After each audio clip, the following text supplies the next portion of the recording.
లో నా వంశము అంతమొందవలను అనున్నది కావున నా కుమారుని నీరు పెంచవలను. దీనిని తమకప్పగించుకుంటుని. చిత్తం ప్రభు. This is an Indian government project. ఈ ట్రావెలింగ్ లో మీకేం జరిగింది గవర్నమెంట్ రెస్పాన్సిబుల్ కాదు. ఆ చోళ యువరాజు వెళ్లి చేరుకున్న దీవి పేరు మింగువా ఐలాండ్. అక్కడి నుంచి లోపలికి చాలా దూరం వెళ్ళాలి. ఆ దీవిలో దెయ్యాలున్నాయంటారు మేడం. అక్కడికి వెళ్ళిన వాళ్ళెవరూ తిరిగి రాలేదు.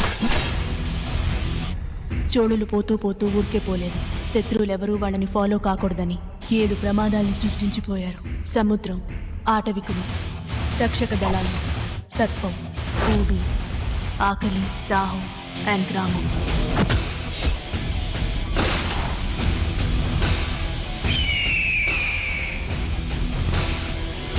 ఇట్టాడిది ఏదో అవుద్దని అన్నిసార్లు అడిగారు. ఎక్కడికి వెళ్తున్నావు అని. మీకు అసలు ఏం రైట్స్ ఉన్నాయండి మమ్మల్ని ఇంటికి తీసుకొచ్చి చంపడానికి?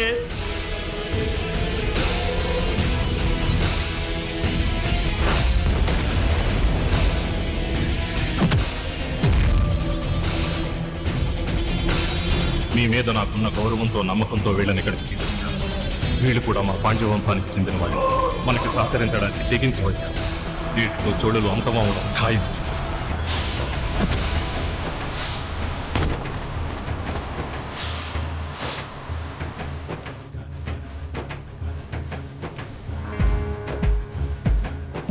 నేటి నుండి 2వ పగలు అందరం చోళనాడుకి పయనమవుతున్నాం.